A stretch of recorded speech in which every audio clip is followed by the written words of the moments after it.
Hello, my name is Dylan Powell, and this is my Investigate a Cybercrime Part 2 presentation by Baker College.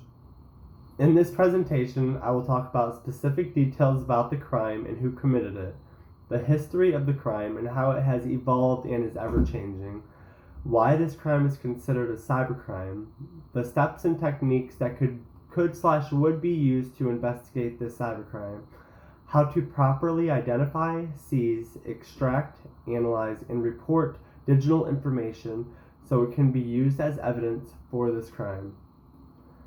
A young woman named Haley was having her normal everyday coffee at her local coffee shop. Haley was checking her emails using the coffee shop's Wi-Fi while enjoying her cup of coffee, when she then noticed she received an email from her bank saying that her debit card may have been stolen. So they locked it and that she needs to confirm her card information before using her card again. Haley then is worried that she won't be able to use her card later in the day when her and her friends go to the mall, so she confirms her card information. Haley then notices 2 days later that all her money and banking information was stolen.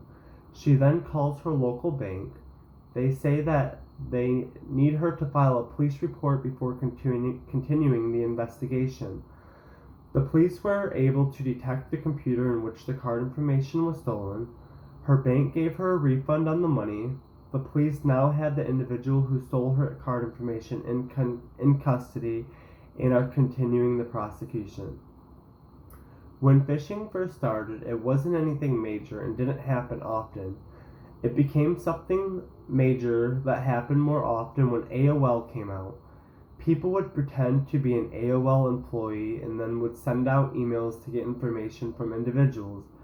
By the beginning of 2004, phishing were riding a huge wave of success that included attacks on banking sites and their customers. Pop-up windows were used to acquire sensitive information from victims between May 2004 and May 2005.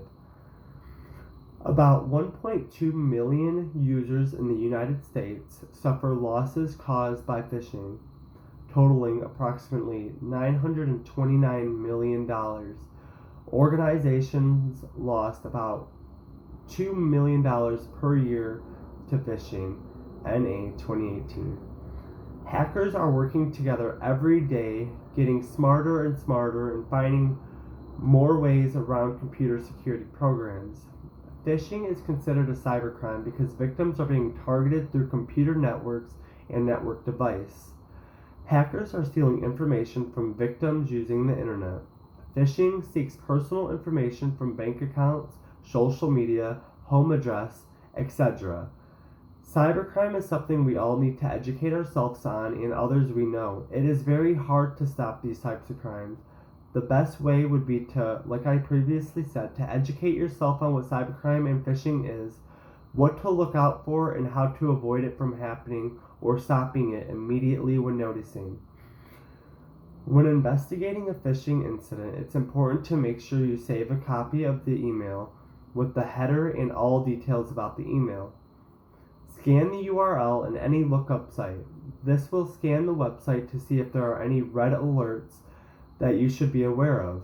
You will then need to search the firewall to see if there are any suspicious IPs or URLs to see if there was anything leaving your network going back to those IPs or URLs.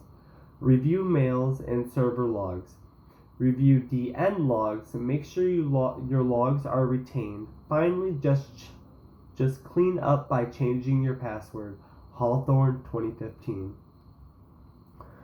You can identify phishing by reviewing emails. Phishing emails never have the company's name after the @ when all legit companies do have their names after the @. Another way to identify these types of hackers would be by checking the spelling of the company's name. They usually put an extra letter or replace a letter with something else. Emails will also tend to have misspelled words or misused grammar/punctuation. Phishing emails come in many forms. We focus on emails in this article, but you might also get scammed through text messages, phone calls, or social media posts. But no matter how phishing emails are delivered, they all contain a payload. This will either be an effective attachment that you are asked to download or a link to a bogus website. The purpose of this payload is to capture sensitive information such as log credentials, credit card details, phone numbers, and account numbers. IRIN 2020. Then my references. This will be all for my presentation.